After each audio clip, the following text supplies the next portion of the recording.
علیہ وصحبہ وبارک وسلم صلاۃ و سلام علیک یا رسول اللہ صلی اللہ تعالیٰ علیہ وآلہ وسلم۔ محترم حضرات، پچھلے جمعہ کے خطاب میں نے آپ کو بتایا تھا کہ انسان دو چیزوں کا مجموعہ ہے، ایک جسم ہے اور دوسرا روح۔ جسم نظر آتا ہے اور روح نظر نہیں آتی، اور یہ عجیب بات ہے کہ جو نظر آتا ہے وہ کچھ نہیں اور جو نظر نہیں آتا وہی سب کچھ ہے۔ اور یہ بھی بتایا تھا کہ اللہ پاک نے ہمیں جو مذہب جو دین عطا فرمایا ہے وہ بھی دو چیزوں کا مجموعہ ہے، ایک ہے اعمال اور دوسرا ہے عقیدہ۔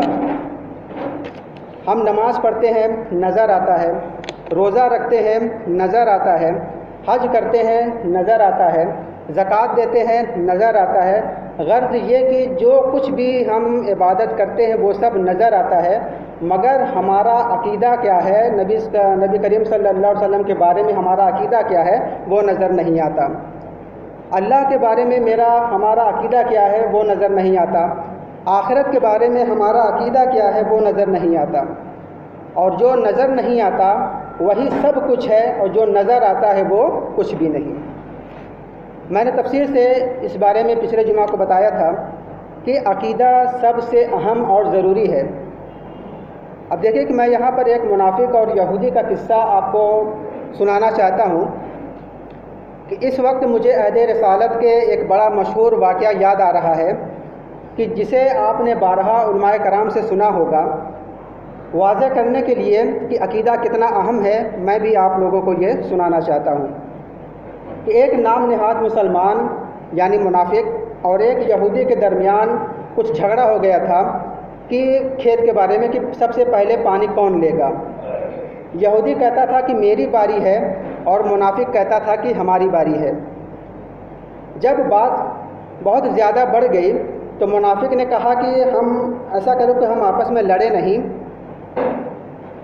یہ زمانہ نبی کا ہے، چل کر انہی سے فیصلہ لے لیں۔ وہ سمجھتا تھا کہ میں مسلمان ہوں، لہذا پیغمبر میری ہی حق میں فیصلہ فرمائیں گے۔ چنانچہ یہودی نے کہا کہ اگرچہ وہ پیغمبر نہیں، یعنی وہ اس کا ایمان تھا کہ وہ پیغمبر نہیں، یہودی نے کہا، مگر اس کا یقین رکھتا ہوں کہ اگر وہ نبی ہوں گے تو غلط فیصلہ ہرگز نہیں کریں گے، کیونکہ نبی کا فیصلہ غلط ہو ہی نہیں سکتا۔ چنانچہ دونوں پہنچے اور مقدمہ سماعت کرنے کے بعد نبی کریم صلی اللہ علیہ وسلم نے یہودی کے حق میں فیصلہ دے دیا۔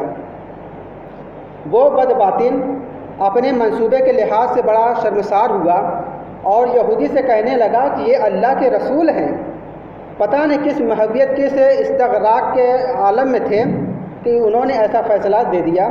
ایسا کرو کہ چلو فاروق اعظم کے پاس، وہ بہت ہی مدبر اور بہت ہی مفکر ہیں، ان سے فیصلہ حاصل کریں۔ یہودی نے کہا کہ چلو کوئی بات نہیں، ہم اس کا بھی یقین رکھتے ہیں کہ نبی کے صحابی بھی غلط نہیں ہو سکتے۔ چنانچہ دونوں پہنچے۔ فاروق اعظم نے فرمایا کہ تم دونوں کیسے آئے ہو؟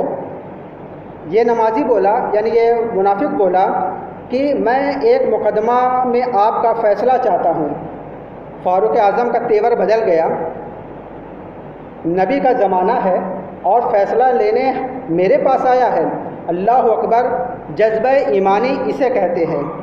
نمازی بولا کہ ان کا فیصلہ تو لے چکے ہیں، انہوں نے فیصلہ اس کے حق میں دیا ہے، یعنی یہودی کے حق میں فیصلہ دیا ہے۔ یہ سننا تھا کہ حضرت عمر فاروق سمجھ گئے۔ فرمایا کہ اچھا رکو، بتاتا ہوں، ابھی میں فیصلہ کر دیتا ہوں۔ اندر گئے، تلوار میان سے باہر نکالی اور ایک بار میں اس نمازی کا، اس منافق کا سر قلم کر دیا۔ سر ادھر گرا اور دھر ادھر تڑپنے لگا۔ مسلمانوں، اب ذرا مجھے بتاؤ کہ آخر اس نمازی نے کیا تھا؟ یہی تو کہا تھا کہ ہم فیصلہ لے چکے ہیں، لیکن فاروق اعظم نے اس کے سر کو تن سے جدا کر دیا۔ اب مجھے بتاؤ کہ اس نمازی کی فاروق اعظم نے گردن کیوں ماری؟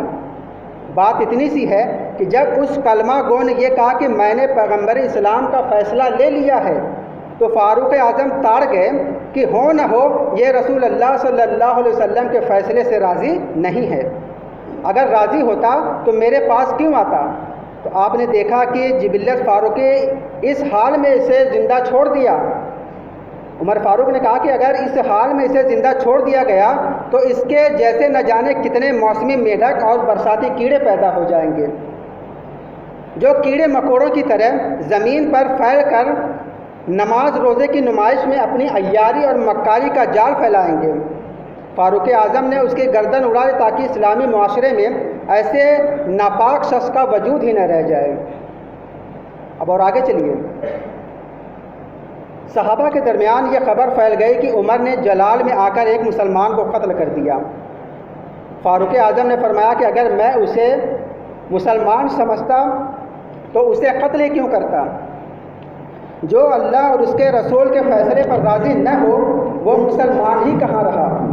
چنانچہ اسی وقت وحی اتری اور قرآنی فیصلہ سنا دیا گیا کہ حضور صلی اللہ علیہ وسلم کے فیصلے کے سامنے جو سر تسلیم خم نہ کرے وہ مسلمان نہیں، اس نے کفر کا ارتکاب کیا۔ ایمان اس وقت تک مکمل ہو سکتا ہے جب رسول اللہ صلی اللہ علیہ وسلم کے تعلق سے یہ عقیدہ پختہ کر لیا جائے کہ آپ تمام معاملات میں حکم ہیں اور ان کے ہر حکم کی تعمیل ضروری ہے۔ چنانچہ جبریل امین دربار رسالت میں حاضر ہوئے اور عرض کیا فلا وربک لا یؤمنون حتی یحکموک فیما شجر بینہم ثم لا یجدوا فی انفسہم حرجا مما قضیت ویسلموا تسلیما، یعنی اے محبوب تمہارے رب کی قسم وہ مسلمان نہ ہوں گے جب تک اپنے آپس کے جھگڑے میں تمہیں حاکم نہ بنائے، پھر جو کچھ تم حکم فرما دو اپنے دلوں میں اس سے رکاوٹ نہ پائیں اور جی سے مان لیں۔ یعنی نبی کریم صلی اللہ علیہ وسلم نے جو کچھ بھی فرما دیا دل میں ذرا سا بھی خلش نہ رہے کہ انہوں نے فیصلہ غلط دیا ہے۔ تو دوستو، عقیدہ کتنا مضبوط ہونا چاہیے اور کتنا اہم ضروری مسئلہ ہے کہ عقیدہ ہی سب کچھ ہے۔ عمل میں اگر ایک بار کچھ خرابی پیدا ہو جائے تو اللہ سے امید ہے کہ وہ معاف کر سکتا ہے، مگر حضور صلی اللہ علیہ وسلم کے متعلق اگر عقیدے میں ذرا سا بھی خرابی پیدا ہوئی تو آپ کے سارے اعمال حقارت اور بیکار ہو جائیں گے۔ اب یہاں پہ میں ایک ایمان افروز واقعہ آپ کو سنانا چاہتا ہوں جسے سن کر انشاءاللہ آپ کے دل میں بھی ایمان تازہ ہو جائے گا۔ اور جو حدیث میں بیان کرنے جا رہا ہوں وہ صحیح بخاری کی حدیث ہے۔ اس سے پہلے میں آپ کو ایک بات اور بتانا چاہتا ہوں، وہ یہ کہ مولوی اسماعیل دہلوی نے اپنی کتاب میں لکھا ہے کہ اگر نماز میں نبی کا خیال آ جائے تو نماز نہیں ہوگی، اور اس کے برعکس اگر گائے بیل بھینس بکری وغیرہ کا خیال آ جائے تو نماز ہو جائے گی۔ یہ مولوی اسماعیل دہلوی نے اپنی کتاب شاید تقویۃ الایمان میں لکھا ہے۔ یہ مسئلہ ایک عالم سے جو کہ دوسرے مکتب فکر سے تھے، انہوں نے مجھ سے کہا کہ عرفان بھائی کیا آپ جانتے ہیں مولوی اسماعیل نے جو یہ مسئلہ لکھا ہے کہ نماز میں اگر گائے بھینس بیل بکری کا خیال آ جائے گا تو نماز ہو جائے گی اور نبی کا خیال آئے گا تو نماز نہیں ہوگی، تو انہوں نے صحیح لکھا ہے۔ ہم کہا مولانا صاحب ذرا سوچ سمجھ کر جواب دیجئے کہ کیا یہ بات اس نے یعنی مولوی اسماعیل نے صحیح لکھا ہے؟ ان مولانا نے کہا کہ ہاں صحیح لکھا ہے۔ میں نے کہا کہ ذرا اس کی تشریح بھی فرما دیں، تو انہوں نے اس کی تشریح یہ فرمائی کہ نماز اللہ کی عبادت ہے، نماز اللہ کی عبادت ہے۔ اگر نماز میں اور عبادت اللہ کے لیے کی جاتی ہے تو اگر نماز میں نبی کا خیال آ جائے تو تعظیم پیدا ہوگی، اور اگر گائے بکری کا خیال آئے تو تعظیم نہیں ہوگی، اس لیے انہوں نے سچ لکھا ہے، صحیح بات لکھی ہے۔ میں نے کہا کہ استغفر اللہ، مولانا صاحب اگر یہ بات ہے تو نہ جانے لاکھوں صحابہ کرام کا نماز تو ہوا ہی نہیں ہوگا، نہ جانے کتنی نمازیں صحابہ کرام کی ہوئی ہی نہیں ہوں گی۔ تو انہوں نے کہا، مولانا صاحب نے کہا کہ کیا بات کرتے ہیں؟ میں نے کہا کہ میں آپ کو ایک حدیث سناتا ہوں اور وہ بھی صحیح بخاری کی حدیث سناتا ہوں۔ تو کہنا شاہ سنائیے۔ تو وہ حدیث میں نے اس مولانا کو سنایا بھی اور آپ کو بھی آج سنانے جا رہا ہوں۔ صحیح بخاری کی حدیث ہے، حضرت انس رضی اللہ تعالیٰ عنہ سے روایت ہے، وہ فرماتے ہیں کہ نبی کریم صلی اللہ علیہ وسلم کے ایام مگر آخری ایام چل رہے تھے، آپ بیمار تھے، بیماری کی وجہ سے 3 دن تک آپ نماز پڑھانے کے لیے مسجد نبوی میں تشریف نہیں لائے۔ ایک بار نماز ہو رہی تھی، حضرت ابو بکر صدیق رضی اللہ تعالیٰ عنہ نماز پڑھا رہے تھے۔ یہ حدیث حضرت انس رضی اللہ تعالیٰ عنہ روایت فرماتے ہیں۔ حضرت ابو بکر صدیق نماز پڑھا رہے تھے اور ہم لوگوں کو ایسا لگا کہ حضور نے اپنے حجرے کا پردہ سرکایا اور ہم لوگ اس طرف مڑ کے حضور کو دیکھنے لگے، اور قریب تھا کہ ہم لوگ نماز توڑ دیتے، اور اس وقت حضور کا چہرہ ایسے لگ رہا تھا کہ جیسے قرآن کے اوراق کھلے ہوں، یعنی کہ انہوں نے صحابہ کرام نے حضور کو صرف دیکھا ہی نہیں بلکہ غور سے دیکھا، اور یہاں تک دیکھا کہ ایسا لگ رہا تھا کہ آپ کا چہرہ قرآن کے اوراق کی طرح ہو، اور قریب تھا کہ ہم لوگ نماز توڑ دیتے، مگر حضور صلی اللہ علیہ وسلم نے اپنے حجرے کا پردہ سرکا لیا اور کہا کہ نماز، اشارہ کیا کہ نماز پورا کرو۔ اب آپ یہ سمجھیے کہ مسجد نبوی ہے، اور حضور صلی اللہ علیہ وسلم کا جہاں آج روضہ مبارک ہے وہ مسجد نبوی کے پچھلے جانب ہے، ادھر جہاں یہ حجرہ ہے، آپ کو سمجھانے کے بتا رہا ہوں، جہاں آپ وہ سمجھ لیجیے کہ وہ حجرہ ہے، اور آپ لوگ ادھر کا منہ کر کے نماز پڑھ رہے ہیں۔ جب حضور صلی اللہ علیہ وسلم نے اپنے حجرے کا پردہ سرکایا تو صحابہ کرام قبلہ سے پھر کر، یعنی اگر آپ ادھر کا منہ کر کے نماز پڑھ رہے ہیں، اور جب حضور صلی اللہ علیہ وسلم ادھر جہاں وضو بنایا جاتا ہے، جہاں حجرہ ہے، وہاں سے پردہ سرکایا، اب اگر کوئی نمازی وہاں دیکھے گا تو بتائیے کہ کیا آپ کی نماز ہوگی یا نہیں؟ یقیناً ہماری نماز نہیں ہوگی، مگر حضور صلی اللہ علیہ وسلم نے فرمایا کہ تم لوگ اپنی نماز پوری کرو۔ اب دیکھیے صحابہ کرام کا عقیدہ دیکھیے کہ وہ حضرت انس رضی اللہ تعالیٰ عنہ فرماتے ہیں کہ قریب تھا کہ ہم لوگ نماز توڑ دیتے، مگر حضور نے اپنے ہاتھ سے اشارہ کیا کہ تم لوگ نماز جاری رکھو، اور پھر آپ اپنے حجرے میں تشریف لے گئے۔ تو دوستو، بخاری شریف کی یہ روایت صاف طور پر بتلا رہی ہے کہ صحابہ کرام رضوان اللہ تعالیٰ علیہم اجمعین شوق دیدار میں قریب تھا کہ نماز کو توڑ بیٹھتے، اور اگر حضور اشارے سے نماز پوری کرنے کا حکم نہ فرماتے تو نماز مکمل نہ ہو سکتی تھی۔ وہ حجرہ اقدس جہاں آج وہ گنبد خضرا ہے، اس جگہ۔ اور اسی طریقے سے ایک اور حدیث میں آپ کو سناتا ہوں، وہ بھی صحیح بخاری کی حدیث ہے کہ حضرت سہل بن سعدی رضی اللہ تعالیٰ عنہ کی ایک روایت میں ہے کہ ایک روز حضور صلی اللہ علیہ وسلم کسی کے یہاں تشریف لے گئے، کچھ جھگڑا دو لوگوں کے درمیان تھا، وہاں تشریف لے گئے، اور وہاں سے آنے میں کچھ دیر ہو گئی تو حضرت ابو بکر صدیق رضی اللہ تعالیٰ عنہ نماز پڑھا رہے تھے۔ لوگ ابھی نماز پڑھ ہی رہے تھے کہ حضور صلی اللہ علیہ وسلم تشریف لائے، تو نمازیوں کو جب آپ کی تشریف آوری کا علم ہوا تو انہوں نے تصفیق شروع کر دی، یعنی دائیں ہاتھ کے سے اپنے یعنی ایسے تالی بجانے لگے، ہاتھ تو باندھے تھے، ایسے تالیاں بجانے لگے۔ سیدنا صدیق اکبر رضی اللہ تعالیٰ عنہ بھی نماز میں کسی طرف وہ متوجہ نہیں فرماتے تھے، مگر جب زیادہ سے زیادہ لوگوں نے تالیاں بجانی شروع کر دی تو حضرت ابو بکر نے دیکھا کہ دوران نماز حضور صلی اللہ علیہ وسلم تشریف لائے ہیں۔ رسول اللہ صلی اللہ علیہ وسلم نے صدیق اکبر کو اپنے مقام پر کھڑے رہنے کا اشارہ کیا، یعنی وہ پیچھے ہٹنے والے تھے، مگر حضور نے اشارہ کیا کہ تم نماز پوری کرو۔ مگر حضرت ابو بکر صدیق رضی اللہ تعالیٰ عنہ مصلی چھوڑ کر پیچھے صف میں جا کھڑے ہوئے، اور رسول اللہ صلی اللہ علیہ وسلم آگے تشریف لے گئے اور نماز پڑھائی۔ جب نماز سے فارغ ہوئے تو فرمایا کہ اے ابو بکر، جب میں نے تمہیں اپنے مقام پر کھڑے رہنے کا حکم دیا تھا تو کس چیز نے کھڑے ہونے سے تجھے روکا؟ حضرت صدیق اکبر رضی اللہ تعالیٰ عنہ نے عرض کیے کہ ابو قحافہ کے بیٹے کی یہ مجال نہیں کہ وہ رسول اللہ صلی اللہ علیہ وسلم کے آگے کھڑا ہو کر نماز پڑھائے۔ تو برادران اسلام، اس روایت میں دیکھیں کہ حضرت ابو بکر مصلی چھوڑ کر پیچھے ہٹ گئے، اور رسول اللہ صلی اللہ علیہ وسلم نے وہیں سے نماز پڑھائی جہاں ابو بکر نے چھوڑی تھی۔ نماز کی تکمیل میں کوئی فساد پیدا نہ ہوا۔ پتہ چلا کہ صحابہ کرام نماز جیسی اہم عبادت، بلکہ اہم العبادت یعنی سب فرائض سے افضل نماز کے دوران تعظیم نبی صلی اللہ علیہ وسلم کو عین ایمان سمجھتے تھے۔ بلکہ تعظیم نبی کو نماز جیسی عبادت پر ترجیح دیتے تھے۔ گویا صحابہ کرام کا یہ عقیدہ تھا کہ نبی کریم صلی اللہ علیہ وسلم کی تعظیم نماز پر مقدم ہے۔ یہیں سے ہمیں یہ ذہن ملا کہ عقیدہ پہلے ہے، عمل بعد میں۔ اب آئیے آنکھ کھولنے والا ایک واقعہ اور سماعت فرمائیے کہ حضرت سعید بن معلیٰ رضی اللہ تعالیٰ عنہ سے روایت ہے کہ میں نماز میں مشغول تھا، اسی دوران حضور صلی اللہ علیہ وسلم نے مجھے بلایا، میں آپ کی خدمت میں حاضر نہ ہوا، یعنی پورا نماز پڑھنے لگا، میں حاضر نہ ہوا۔ سلام پھیرنے کے بعد میں آپ کی خدمت میں حاضر ہوا تو حضور نے پوچھا کہ تجھے کس چیز نے ہمارے پاس حاضر ہونے سے منع کیا؟ انہوں نے عرض کیا کہ یا رسول اللہ میں نماز پڑھ رہا تھا۔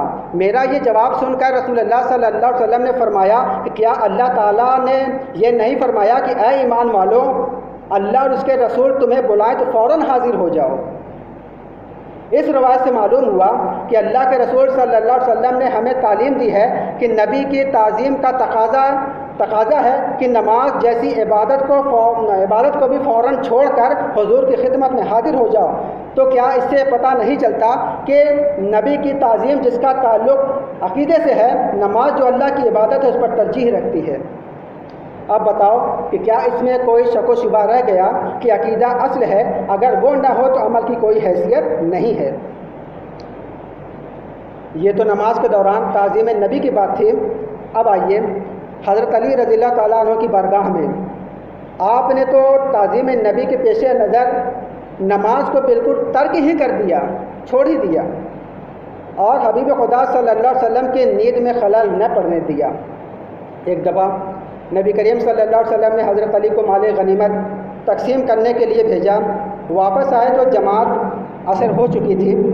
حضور اکرم صلی اللہ علیہ وسلم حضرت علی کی گود میں سر رکھ کر لیٹ گئے اور تقسیم مال کی رپورٹ لی۔ اسی حالت میں حضور صلی اللہ علیہ وسلم پر وحی نازل شروع ہوا، اور بعض روایت کے مطابق حضور صلی اللہ علیہ وسلم آرام فرمائے ہوئے تھے کہ وہ مطلب وہ سو گئے۔ اسی کیفیت میں سورج ڈوب گیا، حالانکہ حضرت علی رضی اللہ تعالیٰ عنہ کو ابھی نماز عصر ادا کرنی تھی،